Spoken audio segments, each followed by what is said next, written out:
Welcome to Middle Market Growth Conversations, a podcast for dealmakers discussing the trends shaping the middle market.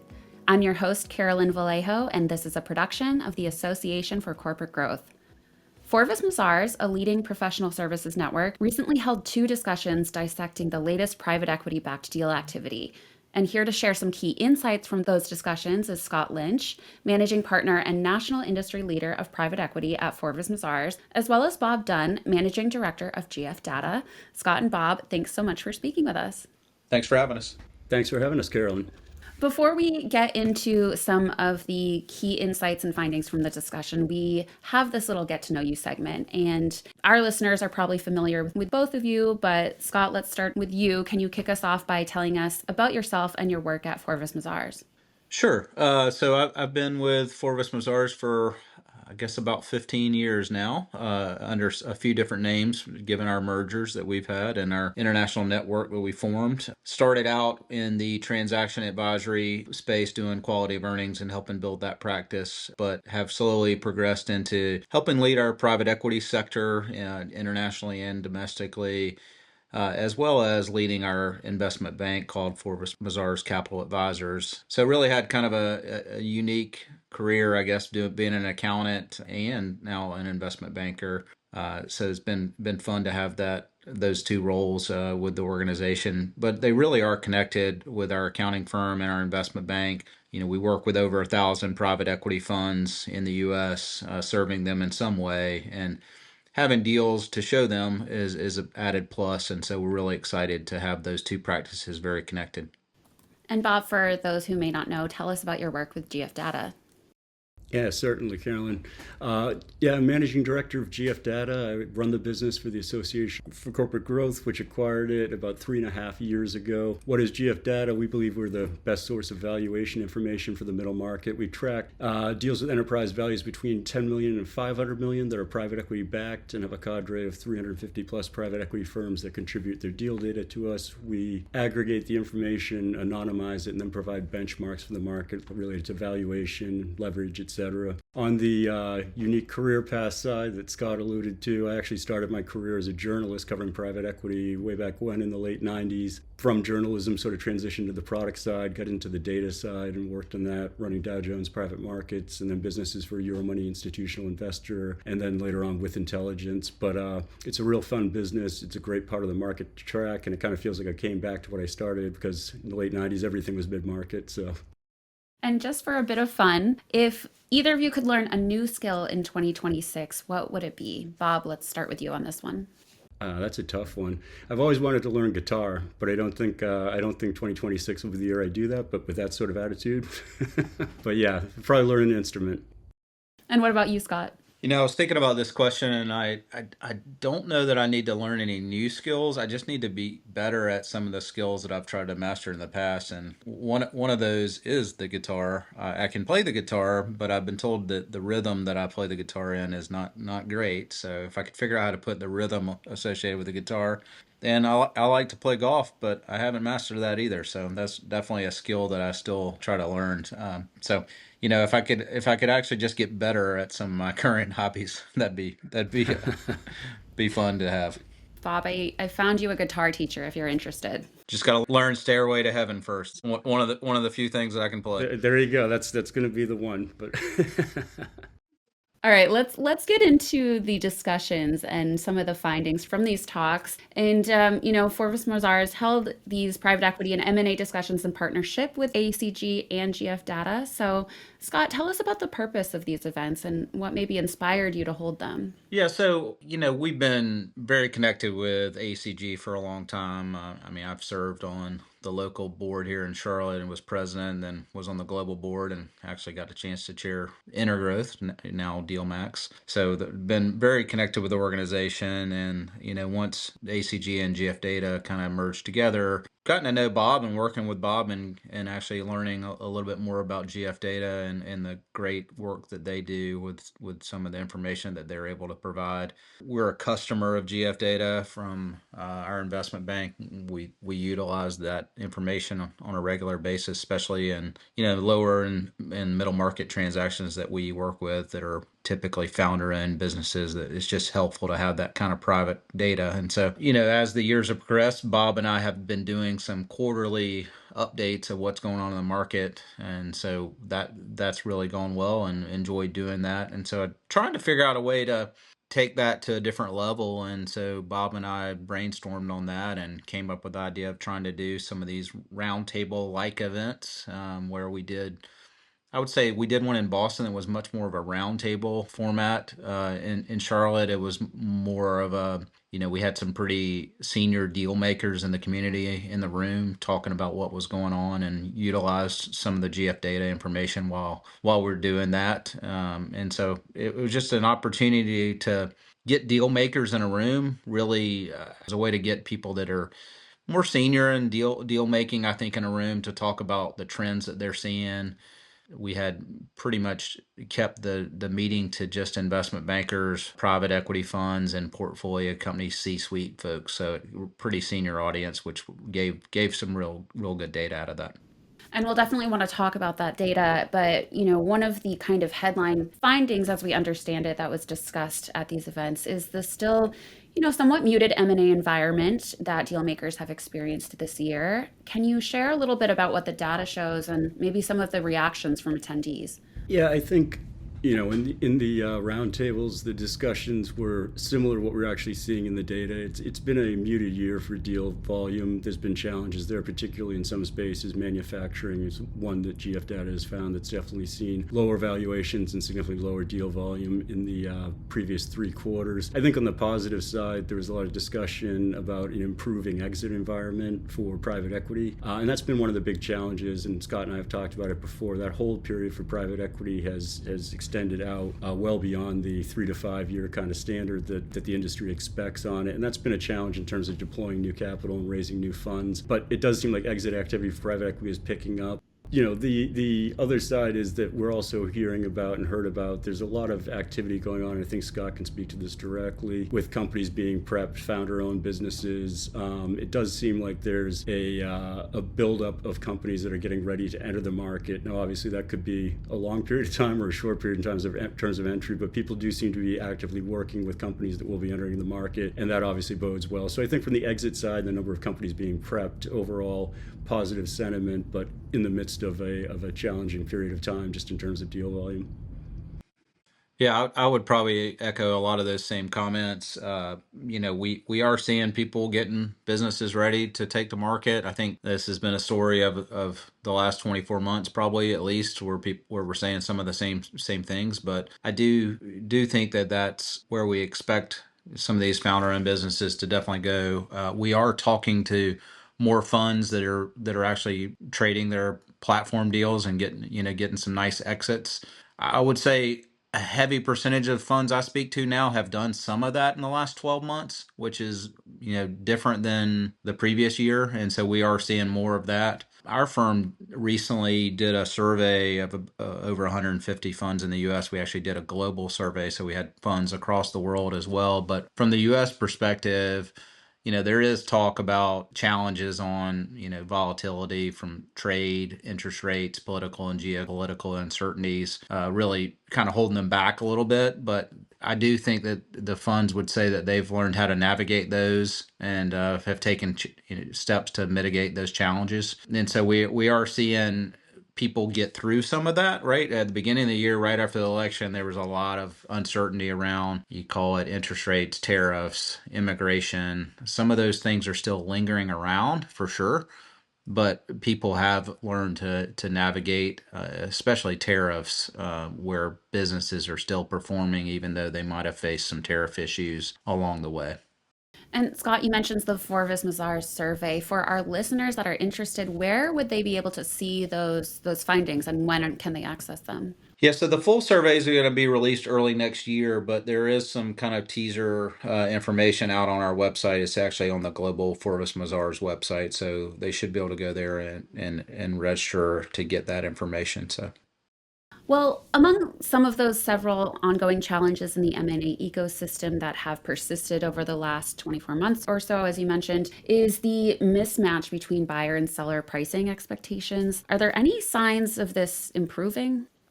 We're definitely seeing steps to try and mitigate it. One of the things that GF Data noted over the first 3 quarters of 2025 is an uptick in earnouts as a component of deals. About 50% of transactions we tracked in the last 3 quarters included an earnout. That's an increase from about 40% the last couple of years on it. So that's definitely one of the mechanisms that's in there. In terms of, I think on the flip side of that, or maybe right in line with that, we've had an ongoing trend of diligence stretching out further and further on it, and I think that is a sign that there's a lot more focus by buyers to really look at the companies, really make sure they understand it, and really make sure they properly valued it and properly valued the environment that particular company is in, both micro and macro on it.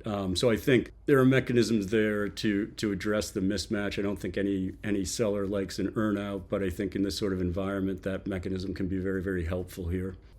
Yeah, I would say the same thing on earnouts as well as seller notes, sometimes fill in that gap. And, these are only for privately owned businesses, founder family owned businesses. When you think about selling your portfolio companies, that's sort of a different beast. And I think that private equity funds and they're having to get money back to their LPs. So there is a time period on getting some exits. Obviously, we've seen the continuation funds pick up this, the last 2 years, but we're also seeing reason why, if someone has a good asset, a good portfolio company that's kind of weathered the storm of some of the uncertainties we've talked about, it's a pretty good time to go ahead and get some money back to your LPs. And so we are seeing, like we said earlier, that part of the market pick up as well.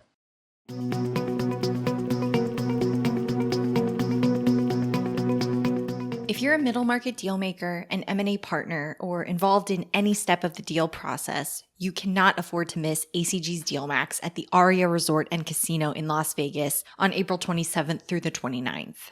The premier conference for middle market M&A, DealMax is the place to create the connections that are the cornerstone of M&A success. Registration is now open at dealmax.org.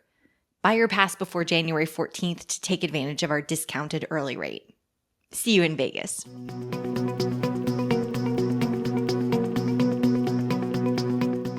Another topic that is getting a lot of attention right now is the fundraising environment. As we mentioned, it's kind of a tepid deal-making ecosystem, which I imagine is having some impact on the ability for firms to raise funds. So tell me what the observations are here. Yeah, so I would say that we had a fund in the room, one of our events that had just raised a $4 billion fund, and what they pointed to, I think there was actually a Wall Street Journal article out about them. What they did point to is that they had some nice exits, right? And so the funds that have had successful exits and getting money back to their LPs probably aren't having as challenging of a time to raise funds as the ones that are still not getting money back to their LPs, where that's even harder. Our survey that we did, some of the initial results came back that said 79% of the funds that we interviewed were either in the process of raising a new fund or will do so within the coming 12 months. But it also did say that the positivity around fundraising had declined in the last year. So I think people are seeing, it harder to raise funds, especially if you don't have some good exit stories. So that's probably what we're seeing right now. Yeah, I completely agree. It's the fundraising is completely dependent on the exits and the strength of those exits. And when you're not seeing as many exits as we have over the last 2 years, that's gonna slow down fundraising. Also, I believe it was 2023 was the largest year on record for middle market fundraising. 2023 or 2022. But a lot of money's gone into the space already, and a lack of returns makes it more challenging. I think through the first half of the year, middle market fundraising was down significantly from 2023, and that was down from the prior year. But again, as exits improve, that should improve that market. And I think the middle market's still viewed from the viewpoint of limited partners as a very strong place to be invested with a lot of potential companies to choose from. So it will rebound, but it's been tough. Well, let's dig down into some sector-specific insights, which I know was also a topic of conversation at these discussions. Tell us a bit about what the data shows in terms of which sectors are maybe faring better than others. Yeah, I mean, I think, and this is a continuation from prior years, but particularly seeing in the first 3 quarters of 2025 is with services industries. They're surging this year. Year to date, we've seen for the first 3 quarters, the highest valuation on services businesses that we've seen in the last 5 years at 7.5 times trailing 12-month EBITDA. Add-on activity, which is definitely elevated right now, is driving some of this, but it's definitely a very buoyant space in the market right now. And again, for some of the things we've already talked about, very low or no exposure to tariffs, good recurring revenue businesses generally. And I don't want to say a safe haven, but, definitely we see a ton of activity in services with platforms and a ton of activity with add-on activity. Flip situation on that is manufacturing. We've seen that space move in the opposite direction, declining in the last 3 quarters. And again, it's the reasons we're talking about here. There's the higher likelihood the manufacturing company is going to have tariff exposure. We've also seen overall, in terms of revenue growth, a deterioration over the last 12 months on it, particularly manufacturing. So I think there's viewed some challenges there, both macro and potentially micro on it, and it's hurt valuations on it. Yeah, I would add that, industrial services, business services continues to be strong, just people trying to get to service-oriented businesses. I think technology opportunities continue to be strong. Anything software, data center related is pretty hot. Anything that has AI and disruptive kind of technologies. One space that we've also seen is infrastructure related businesses. We're actually even seeing construction heavy infrastructure businesses getting some activity. Not always private equity related, but there's definitely some consolidation in that space with the money being spent on infrastructure. We did have some folks on our panel that talked about food and brand businesses. There's a recurring brand and able to put some operational expertise into these businesses really can drive value there. So those are a couple of the spots that we heard more on. Scott, you mentioned tech opportunities and AI in particular, which has been, one of the most, if not the most popular topics among deal makers this past year or so. Tell me about some insights there, both in terms of how investors are looking at AI as an investment opportunity and how they're maybe adopting it themselves in their own back offices. Yeah, I think that more funds are using it, just from a internal perspective to help drive consistency around how they do things, efficiency in their decision-making process. But we even heard stories about automating call centers and surveillance at some of their businesses, automating some of their processes throughout how they manage their portfolio. So that there's definitely operational improvement in their businesses. Some of the folks that talked about operational improvement in the businesses, they're talking about how they can use AI to drive the operational improvement at the portfolio company itself. So it was definitely a topic of everyone's trying to figure out how to create value. You hear about the value creation. They're trying to think about how they used AI and other technologies to drive that change. Let's talk about cross-border deal making for a second. What trends are we seeing, maybe across the pond in terms of middle market deal making that were discussed? Yeah, I would say that the European funds are really looking to get in the U.S. I mean, so any business that they have that they own in Europe, they're really looking for strategies to put money to work in the U.S. and how do they add on to their existing businesses. They're not necessarily looking to do their platform deal in the U.S. because those are typically taken by the U.S. funds, but they're trying to figure out how do they take their businesses into the U.S. And so there's a lot of focus on that. And as I've met with international funds throughout Europe, there's a huge desire for buy-side services for their portfolio companies within the U.S. So that's definitely going to be a space that I think we'll see increased competition for the U.S. funds by these international or funds as they're trying to enter into the U.S. Also, the U.S. funds are also looking to invest in other markets as well. With Canada is probably the biggest one we see in the U.S. In the survey that we had done, it was Canada was the largest. UK, France, Germany, China were kind of the other leaders that we saw people looking to add investment dollars to. As we mentioned at the top of our discussion today, the M&A environment has had kind of this muted feeling for the last year or two. And I know that at these discussions, you offered your outlook for both Q4 and 2026. So could you share some of those predictions with our listeners? So Scott and I are eternal optimists, but no, I think you look at the and we've been saying this for a couple quarters, but they've been a strange few quarters. I think we're in a spot for an improved outlook for Q4. Will it be a blowout quarter? I think probably not, but definitely probably the strongest quarter we've seen in terms of deal volume for 2025. And I do think that coming into 2026, as Scott noted, I think private equity has sort of figured out that this is the environment, this is where we're working, we need to get out, we need to deploy capital regardless of what concerns we have about tariffs or other things on it. We'll find a way to work around it. And again, there's capital that needs to be put to work on it. I think if you look at the debt markets, they're in pretty good shape right now. Questions about the broader economy, but I think that sentiment seems to have improved over the last few weeks on that. But I believe we're going to see a very strong environment for 2026. Now, I did say we'd see that in 2025, so don't trust me entirely. But we do have everything required to really increase the amount of activity going on in the market. That's why I'll let Bob go first. I want to see if he's going to remain optimistic. Eternally. Yeah.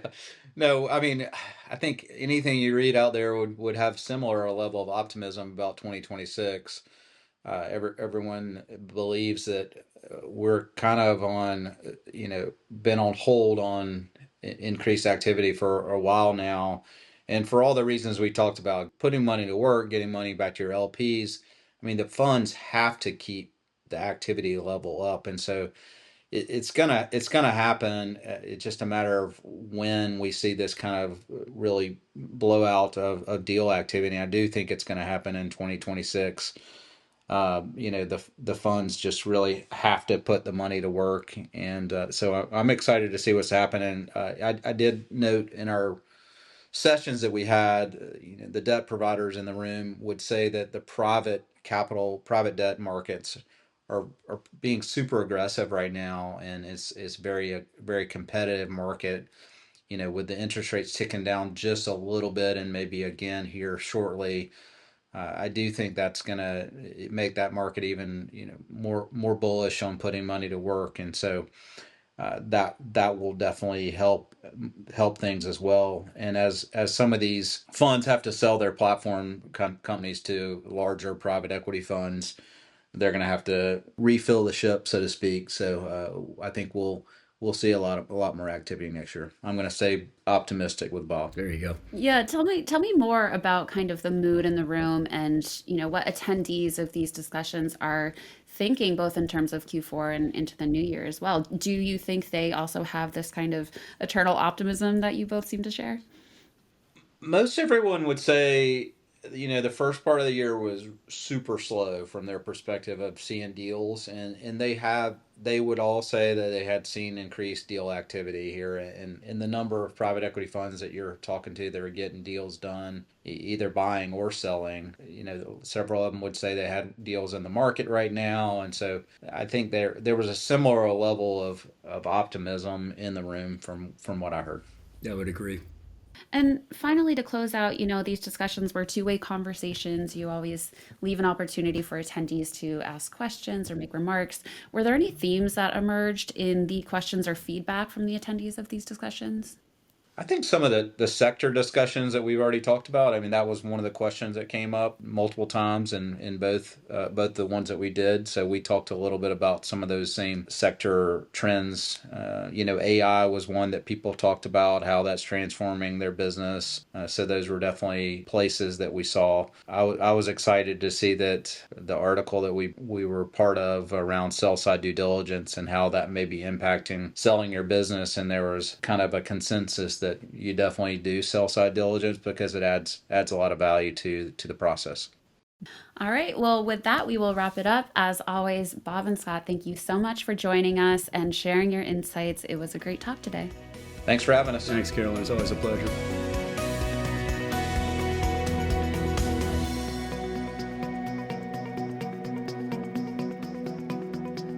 Thank you for listening to this episode of Middle Market Growth Conversations. If you haven't yet, please subscribe to the podcast on Apple Podcasts, Spotify, or wherever you listen to podcasts. This podcast is produced by the Association for Corporate Growth. Learn more about us and discover new opportunities to network with middle market deal makers at acg.org. For more thought leadership from deal makers, business leaders, and other experts, visit middlemarketgrowth.org. If you like what you've heard today, please rate and review the podcast. And finally, if there's a topic or guest you'd like to hear on the podcast, or if you have any other feedback you'd like to share, send a note to us at tips@acg.org. Thanks again for listening.